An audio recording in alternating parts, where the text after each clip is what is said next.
तो हेलो दोस्तों, नमस्कार। स्वागत है आप सभी का आपके अपने YouTube channel the PCM vision में। प्यारे बच्चों, आज के इस वीडियो के माध्यम से हम लोग क्लास 12 हिस्ट्री के मॉडल पेपर सेट 1 को डिस्कस करने वाले हैं। और ये जो मॉडल पेपर है आपका बोर्ड एग्जाम 2024 के लिए है। तो वीडियो पे आप लोग अंत तक बने रहिएगा, क्योंकि मॉडल पेपर कितना ज़्यादा इंपॉर्टेंट होता है ये तो आप लोग जानते होंगे।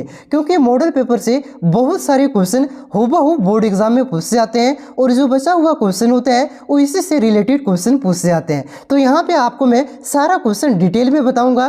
क्वेश्चन का आंसर तो बताऊंगा ही बताऊंगा, लेकिन सारा क्वेश्चन यहाँ पे एक्सप्लेन करके बताऊंगा, और उससे आपका कौन कौन से रिलेटेड क्वेश्चन बन सकते हैं जो कि बोर्ड एग्जाम में पूछे जाते हैं, वो भी यहाँ पे मैं आपको बताने वाला हूँ। तो वीडियो पे आप लोग बने रहिएगा। चैनल पे पहली बार आए तो चैनल को सब्सक्राइब अवश्य कीजिएगा, क्योंकि इस चैनल के माध्यम से आप लोग क्लास 12 बोर्ड एग्जाम की तैयारी बहुत ही बेहतरीन तरीके से कर सकते हैं। तो देखिए बच्चों, जैसा कि आप सभी को मालूम है कि इस बार की बोर्ड परीक्षा में आपका 40 ऑब्जेक्टिव क्वेश्चन पूछा जाएगा और आपका 40 नंबर का सब्जेक्टिव क्वेश्चन पूछा जाएगा। तो यहाँ पे सबसे पहले हम लोग ऑब्जेक्टिव क्वेश्चन के मॉडल पेपर को डिस्कस करेंगे, फिर इसके बाद हम लोग सब्जेक्टिव क्वेश्चन के मॉडल पेपर को डिस्कस करेंगे। तो चलिए शुरू करते हैं, लेकिन शुरू करने से पहले यहाँ पे कुछ सामान्य निर्देश दिया गया है, उसको हम लोग देख लेते हैं। तो जैसा कि आप सभी को मैंने बताया कि आपका 40 नंबर का ऑब्जेक्टिव क्वेश्चन पूछा जाएगा, जिसके लिए समय आपको 1 घंटा 30 मिनट दिया जाएगा, यानी कि 1.5 घंटे समय आपको दिए जाएंगे। प्रत्येक ऑब्जेक्टिव क्वेश्चन आपका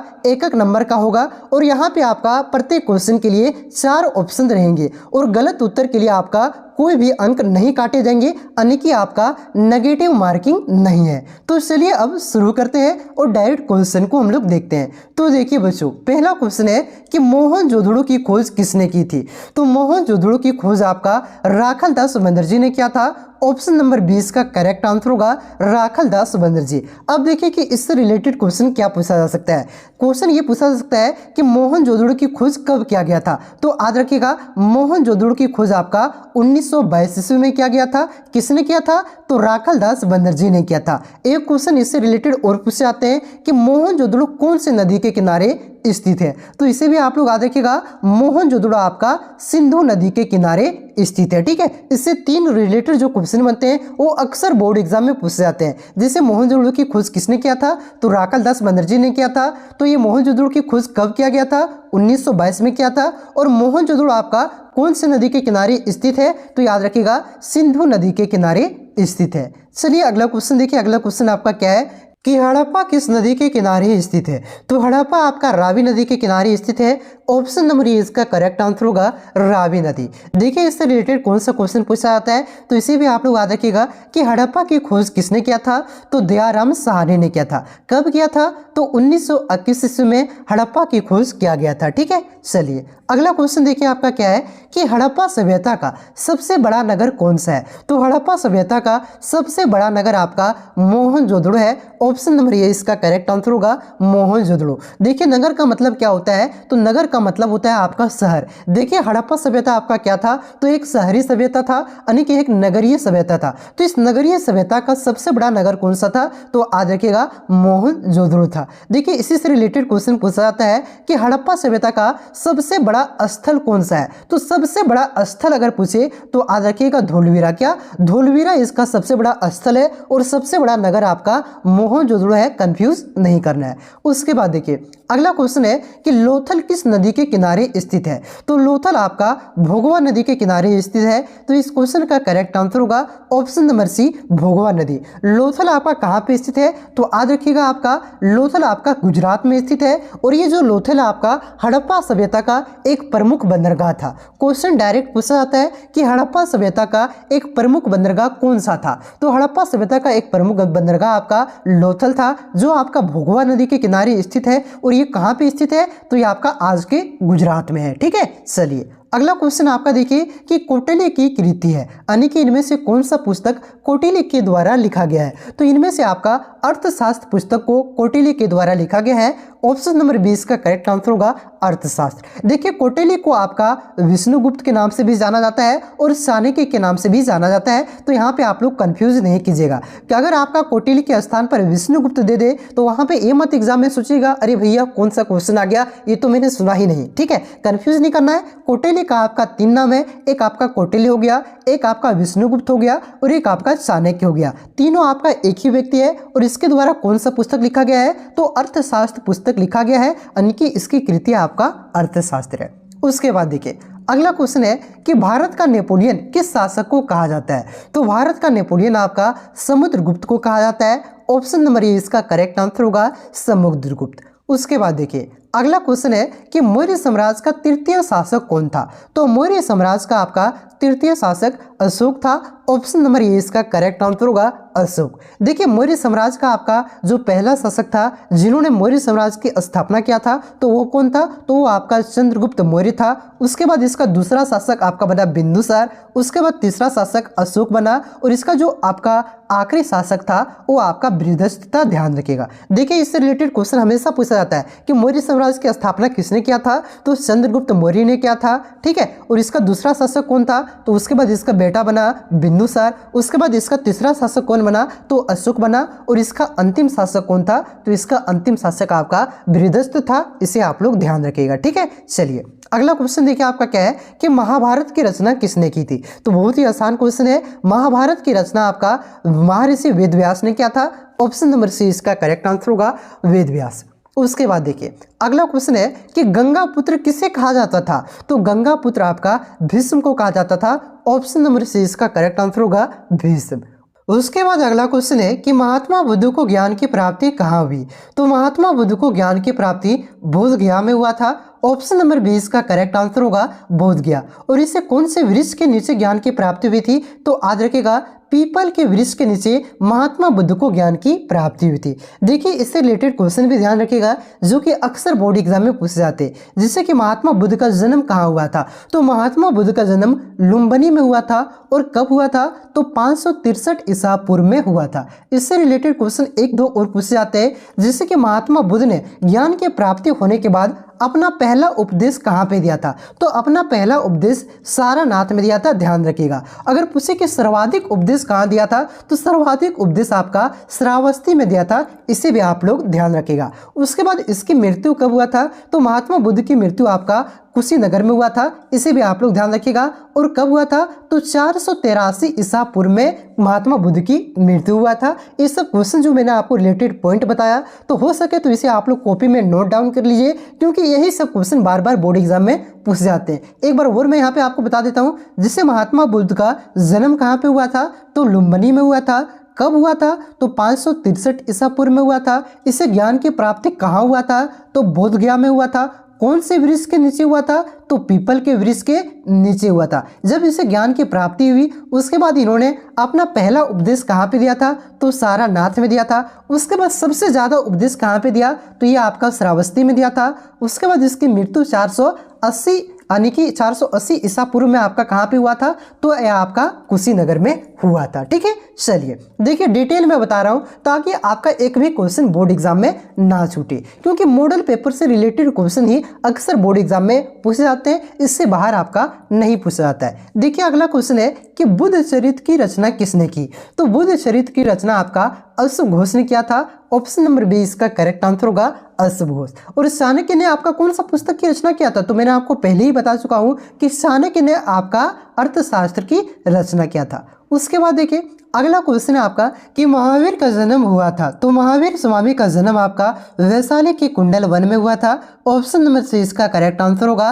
कुंडल वन में। देखिए जैन धर्म में आपका टोटल 24 तीर्थंकर थे, उनमें से 24वें और अंतिम जो तीर्थंकर थे ये आपका महावीर स्वामी था। इसे भी आप लोग ध्यान रखिएगा। और महावीर स्वामी के बचपन का नाम क्या था, तो इसे भी आप लोग ध्यान रखिएगा। महावीर स्वामी के बचपन का नाम आपका वर्धमान था। उसके बाद देखिए अगला क्वेश्चन है कि आईने अकबरी किसने लिखी, तो आईने अकबरी की रचना आपका अबुल फजल ने किया है। ऑप्शन नंबर सी इसका करेक्ट आंसर होगा अबुल फजल। देखिए आईने अकबरी आपका अकबरनामा का ही एक भाग है। देखिए अकबरनामा का टोटल आपका 3 भाग है, उसमें जो से आपका जो तीसरा भाग है उसी को आईने अकबरी कहा जाता है और इसकी रचना किसने किया है तो अबुल फजल ने किया है, इसे आप लोग ध्यान रखिएगा। उसके बाद देखिए अगला क्वेश्चन है कि तंबाकू का सेवन सर्वप्रथम किस मुगल सम्राट ने किया। तो तंबाकू का सेवन सबसे पहली बार अकबर ने किया था। ऑप्शन नंबर ए इसका करेक्ट आंसर होगा अकबर। अगर पूछे कि तंबाकू पर प्रतिबंध किसने लगाया था तो याद रखिएगा तंबाकू पर प्रतिबंध आपका जहांगीर ने लगाया था। ठीक है, पूछे कि तंबाकू का प्रयोग किसने किया था तो अकबर ने पहली बार प्रयोग किया था और इस पर प्रतिबंध किसने लगाया तो जहांगीर ने लगाया। उसके बाद देखिए अगला क्वेश्चन है कि अकबर का वित्त मंत्री कौन था। तो अकबर का वित्त मंत्री आपका टोडरमल था। ऑप्शन नंबर सी इसका करेक्ट आंसर होगा टोडरमल। उसके बाद देखिए अगला क्वेश्चन है कि मुगल प्रशासन में जिले को किस नाम से जाना जाता था। तो मुगल प्रशासन में जिले को आपका सरकार के नाम से जाना जाता था। ऑप्शन नंबर सी इसका करेक्ट आंसर होगा सरकार। अगर पूछे कि मुगल प्रशासन में आपका प्रांत को किस नाम से जाना जाता था तो प्रांत को आपका सूबे के नाम से जाना जाता था और जिला को आपका सरकार के नाम से जाना जाता था। ध्यान रखिएगा, तो यहाँ पे जिला पूछा है, इस वजह से ऑप्शन नंबर सी इसका करेक्ट आंसर होगा सरकार। उसके बाद देखिए अगला क्वेश्चन है कि भारत का अंतिम मुगल सम्राट कौन था। तो भारत का अंतिम मुगल सम्राट आपका बहादुर शाह जफर था। ऑप्शन नंबर डी इसका करेक्ट आंसर होगा बहादुर शाह जफर।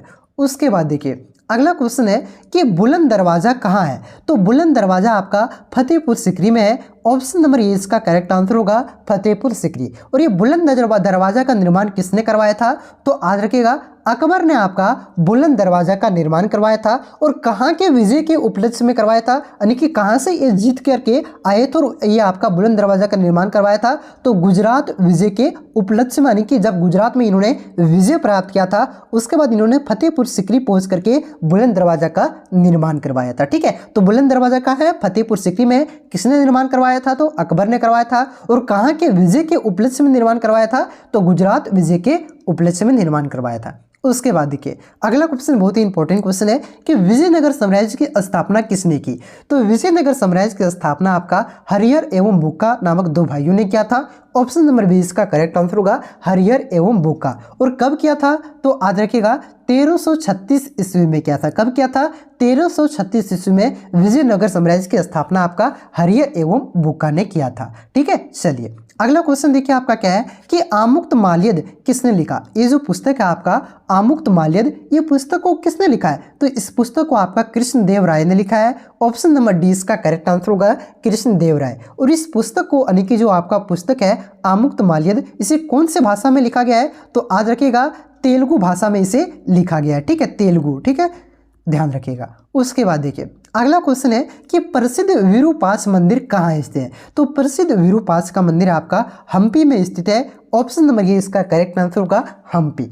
उसके बाद देखिए अगला क्वेश्चन है कि ख्वाजा मुइजुद्दीन चिश्ती की दरगाह कहाँ है। तो ख्वाजा मुइजुद्दीन चिश्ती की दरगाह आपका ये अजमेर में है। ऑप्शन नंबर डी इसका करेक्ट आंसर होगा अजमेर। अगर पूछे कि निजामुद्दीन औलिया, किसका निजामुद्दीन औलिया की दरगाह कहाँ है तो निजामुद्दीन औलिया की दरगाह आपका दिल्ली में है। कंफ्यूज नहीं करना है, इस पे बच्चे अक्सर कंफ्यूज करते हैं तो आप लोग कंफ्यूज नहीं करना है। पूछे कि ख्वाजा मुइजुद्दीन चिश्ती की दरगाह कहाँ है तो ख्वाजा मुइजुद्दीन चिश्ती की दरगाह आपका अजमेर में है। निजामुद्दीन औलिया की दरगाह कहाँ है तो निजामुद्दीन औलिया की दरगाह आपका दिल्ली में है। ध्यान रखिएगा। उसके बाद देखिए अगला क्वेश्चन है कि तलवंडी किसका जन्म स्थान है। तो तलवंडी में किसका जन्म हुआ था तो यहाँ पे आपका गुरु नानक का जन्म हुआ था। ऑप्शन नंबर सी इसका करेक्ट आंसर होगा गुरु नानक का जन्म स्थान आपका तलवंडी है। और गुरु नानक का जन्म कब हुआ था तो याद रखिएगा 1469 ईस्वी में आपका गुरु नानक का जन्म हुआ था। देखिए आपका जो सिख धर्म है उसमें आपका टोटल कितने सिखों के कितने गुरु हैं तो 10 गुरु थे। उनमें से जो आपका पहला गुरु थे ये कौन था गुरु नानक था। और गुरु नानक का जन्म कहाँ पे हुआ था तलवंडी में हुआ था। कब हुआ था तो 1469 इसमें हुआ था, इसे आप लोग ध्यान रखिएगा। उसके बाद देखिए अगला क्वेश्चन है कि बंगाल के प्रसिद्ध संत कौन थे। तो बंगाल के प्रसिद्ध संत आपका चैतन्य महाप्रभु थे। ऑप्शन नंबर ए इसका करेक्ट आंसर होगा चैतन्य महाप्रभु। और चैतन्य महाप्रभु ने ही आपका कीर्तन का शुरुआत किया था, इसे भी आप लोग ध्यान रखिएगा। क्वेश्चन डायरेक्ट पूछता है कि कीर्तन की शुरुआत किसने किया था तो चैतन्य महाप्रभु ने किया था। और ये कहाँ के हैं तो ये आपका पश्चिम बंगाल यानी कि बंगाल के हैं। चलिए अगला क्वेश्चन देखिए आपका क्या है कि अल बरूनी किसके साथ भारत आया था। तो अल बरूनी आपका मोहम्मद गजनवी के साथ भारत आया था। ऑप्शन नंबर ये इसका करेक्ट आंसर होगा, मोहम्मद गजनवी। और अल बरूनी ने कौन से पुस्तक की रचना किया था, इसे आप लोग कमेंट करके जरूर बताइएगा। जब मैंने आपको वीकली टेस्ट का क्वेश्चन करवाया था वहां पे आपको मैंने बताया था कि अल बरूनी कि भारत आपका मोहम्मद गजनवी के साथ आया था और इन्होंने कौन सी पुस्तक की रचना किया था। चलिए अगला क्वेश्चन देखिए आपका क्या है कि इब्न बतूता किस देश का यात्री था। तो इब्न बतूता आपका मोरक्को का यात्री था। ऑप्शन नंबर ये इसका करेक्ट आंसर होगा। इन्होंने भारत की जो यात्रा किया था उस समय दिल्ली में आपका किसका शासन चल रहा था। तो उस समय दिल्ली में आपका मोहम्मद बिन तुगलक का शासन चल रहा था। एम से हो गया मोहम्मद, बी से हो गया आपका बिन और ती से हो गया तुगलक, यानी कि मोहम्मद बिन तुगलक के शासनकाल में इब्न बतूता मोरक्को से भारत आया था। और मोरक्को से जब ये भारत आया था तो इसकी जो विद्वानता देख करके, यानी कि इसकी जो ये बहुत ही ज़्यादा पढ़ा हुआ लिखा था, तो इसकी जो विद्वानता देख करके मोहम्मद बिन तुगलक ने इसे दिल्ली का काजी, काजी का मतलब क्या होता है, जज होता है, ठीक है। तो दिल्ली का इसका आपका काजी यानी कि जज नियुक्त कर दिया था। इसे भी आप लोग ध्यान रखिएगा क्योंकि ये भी क्वेश्चन पूछता है कि किसे मोहम्मद बिन तुगलक ने दिल्ली का काजी नियुक्त किया था। तो याद रखिएगा आपका इब्न बतूता का। और ये कहाँ का था, तो ये आपका मोरक्को का था। मोहम्मद बिन तुगलक के शासनकाल में आया था और इसे आपका दिल्ली का काजी नियुक्त किया गया था। उसके बाद देखिए अगला क्वेश्चन है कि भारत आने वाला प्रथम यूरोपियन कौन था। तो भारत सबसे पहले कौन आया था, तो ये सबसे पहले आपका पुर्तगाली आए थे। ऑप्शन नंबर ये इसका करेक्ट आंसर होगा, पुर्तगाली। देखिए आप लोगों ने सुना होगा कि आपका 1498 ईस्वी में, कब 1498 ईस्वी में आपका वास्को डिगामा भारत आया था, भारत की खोज किया था। एक्चुअल में भारत उससे पहले भी एग्जिस्ट करता था। इन्होंने आपका यूरोप से भारत आने का एक रास्ता का खोज किया था और ये प्रथम यूरोपीय थे जो भारत मतलब पहली बार पहुंचे थे, ठीक है। तो ये आपका कौन देश का था, ये आपका पुर्तगाल का ही था। तो इस वजह से कहा जाता है कि सबसे पहले कौन सा यूरोपीय भारत आए थे, तो पुर्तगाली आए थे। और कौन आया था, तो वास्को डिगामा आया था। कब आया था, तो 1498 ईस्वी में। अगर पूछे कि सबसे बाद में कौन आया था, तो सबसे बाद में आपका फ्रांसीसी आए थे। इसे भी आप लोग ध्यान रखिएगा। उसके बाद देखिए अगला क्वेश्चन है कि अस्थायी बंदोबस्त संबंधित है। तो अस्थायी बंदोबस्त किससे संबंधित है, तो ये आपका लॉर्ड कॉर्नवालिस से संबंधित है। ऑप्शन नंबर से इसका करेक्ट आंसर होगा, लॉर्ड कॉर्नवालिस।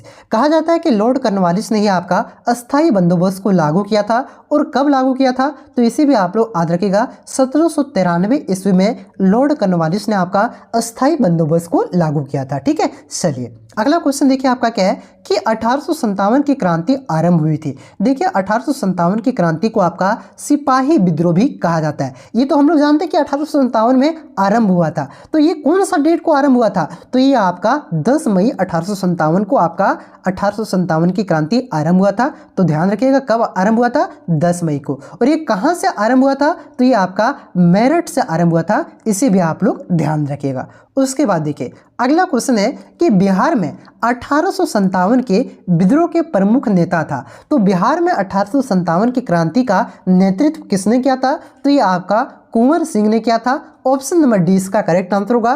कुंवर सिंह आपका बिहार में 1857 की क्रांति के विद्रोह के आपका प्रमुख नेता थे। बाकी बात रानी लक्ष्मीबाई ने कहाँ से नेतृत्व किया था, तो झांसी से, क्योंकि ये झांसी के ही रानी थे, ठीक है। चलिए अगला क्वेश्चन देखिए आपका क्या है कि भारत की राजधानी कोलकाता से दिल्ली स्थानांतरित हुई थी। तो भारत की राजधानी कोलकाता से दिल्ली आपका 1912 में स्थानांतरित किया गया था। ऑप्शन नंबर 20 का करेक्ट आंसर होगा, 1912 ईस्वी में। उसके बाद देखिए अगला क्वेश्चन है कि भारत में रेलवे की शुरुआत हुई थी। तो भारत में रेलवे की शुरुआत कब हुआ था, तो ये आपका 1853 ईस्वी में हुआ था। ऑप्शन नंबर सी इसका करेक्ट आंसर होगा, 1853 ईस्वी में। और जब रेलवे की शुरुआत हुई थी तो पहली बार रेलवे कौन से दो स्थानों के बीच चला हुआ था, तो इसे भी आप लोग याद रखिएगा। ये आपका बंबई से थाने के बीच आपका चला था, ध्यान रखिएगा। कब चला था, तो 1853 ईस्वी में। उसके बाद देखिए अगला क्वेश्चन है कि महात्मा गांधी ने पहला किसान आंदोलन कहाँ शुरू किया। तो महात्मा गांधी ने आपका पहला किसान आंदोलन चंपारण से शुरू किया था। ऑप्शन नंबर 20 का करेक्ट आंसर होगा, चंपारण। और कब किया था, तो इसे भी आप लोग याद रखिएगा, 1917 में। आप लोगों ने इंग्लिश में जो आपका चैप्टर है इंडिगो, वहाँ पे आप लोगों ने पढ़ा है ना, राजकुमार शुक्ला किस प्रकार से आपका लखनऊ अधिवेशन में जाता है, वहाँ पे उसे कन्विंस करता है महात्मा गांधी से और अपने साथ चलने के लिए चंपारण आने के लिए कहता है। क्योंकि वहाँ पे क्या होता है, 3 भाग में से एक भाग में क्या होता है, नील की खेती उगाने के लिए जबरन किसान क्या करते हैं, अंग्रेज उसे आपका मतलब किसानों को क्या करते हैं, कहते हैं कि उगाना होगा, ठीक है, मतलब उसे जबरदस्ती उगाने के लिए कहते हैं, ठीक है। तो उसी समय महात्मा गांधी आपका चंपारण पहुंचते हैं और वहां पे आपका चंपारण सत्याग्रह करते हैं। और कब पहुंचते हैं, तो 1917 में। और ये महात्मा गांधी का आपका पहला किसान आंदोलन था, ठीक है। चलिए अगला क्वेश्चन देखिए आपका क्या है कि महात्मा गांधी के राजनीतिक गुरु कौन थे। तो महात्मा गांधी के राजनीतिक गुरु आपका गोपाल कृष्ण गोखले थे। ऑप्शन नंबर सी इसका करेक्ट आंसर होगा गोपाल कृष्ण गोखले। उसके बाद देखिए अगला क्वेश्चन है कि कांग्रेस की स्थापना कब हुई। तो बहुत ही आसान क्वेश्चन है, कांग्रेस की स्थापना कब हुआ, 1885 ईस्वी में। कब हुआ था, 1885 ईस्वी में आपका कांग्रेस की स्थापना हुआ था। किसने स्थापना किया था, तो ये वो ह्यूम ने। किसने, ये वो ह्यूम ने आपका कांग्रेस की स्थापना किया था। इसे आप लोग ध्यान रखिएगा। अगर पूछे कि कांग्रेस का पहला अध्यक्ष कौन था, तो कांग्रेस का पहला अध्यक्ष आपका WC बनर्जी यानी कि उमेश चंद्र बनर्जी आपका कांग्रेस का पहला अध्यक्ष था। इसे आप लोग ध्यान रखिएगा। तो कांग्रेस की स्थापना 1885 में हुआ था। किसने किया था, ये वो ह्यूम ने किया था। और इसका पहला अध्यक्ष कौन था, तो WC बनर्जी यानी कि उमेश चंद्र बनर्जी था। इसे भी आप लोग ध्यान रखिएगा।